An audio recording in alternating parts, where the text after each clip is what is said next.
Мазаалай.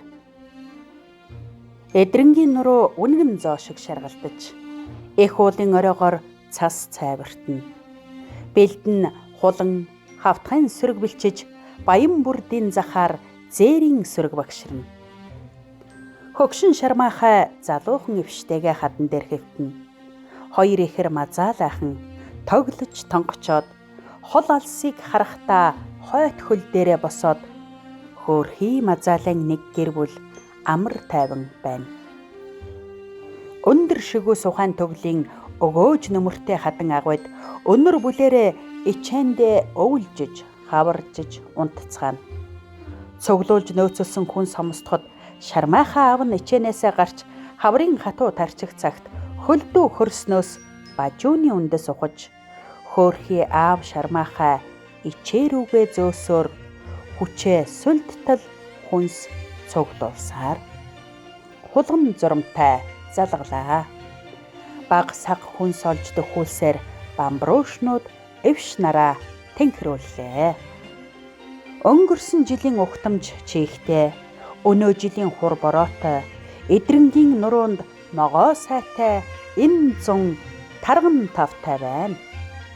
Залуухан эвшийн зүс өнгөлөг, үс сорлог, жавхаалаг биеийн цэмцгэр, бэлхүүсэн нарийн, энхри дотн содон үнэр нь дуун газар хан хийхэд, эр мазаалай шармайхаануудын эвшийн төлөө тулаан эхэллээ.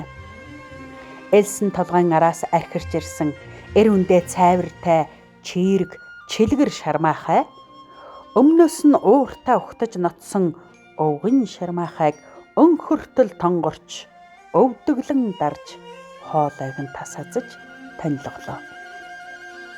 Эр бираараа аалхсан чирэг чилгэр шармайхай өндөр зэгзгэр эвшиг эзэгнэн ололдно. Эвш шармайхай хоёрын шин амьдрал эхлэв. Арилхыг чадалтай шалгардаг араатны ёс иймдээ. Эцгээсээ хагцаж эхээсээ холдсон эрэм хоёр ихэр мазаалайхан хоол тижэл дагаж алс хол гэлдэрчээ. Хоргодох газар хайж 3 сар тэнжээ. Сүлдэж ядарсан хоёр мазаалайхан цөл гатлаж ажиллаж явсаар залуучууд, хүүхдүүд сэтгэл гаргаж байгуулсан Зарамангийн бүрдийн мазаалайн хүрээлэнд ирлээ. Бөөм баяртай ах トゥ хоёр бүжиг наадам сурлаа. Бүрэн тогтжуулсан орон байртай боллоо.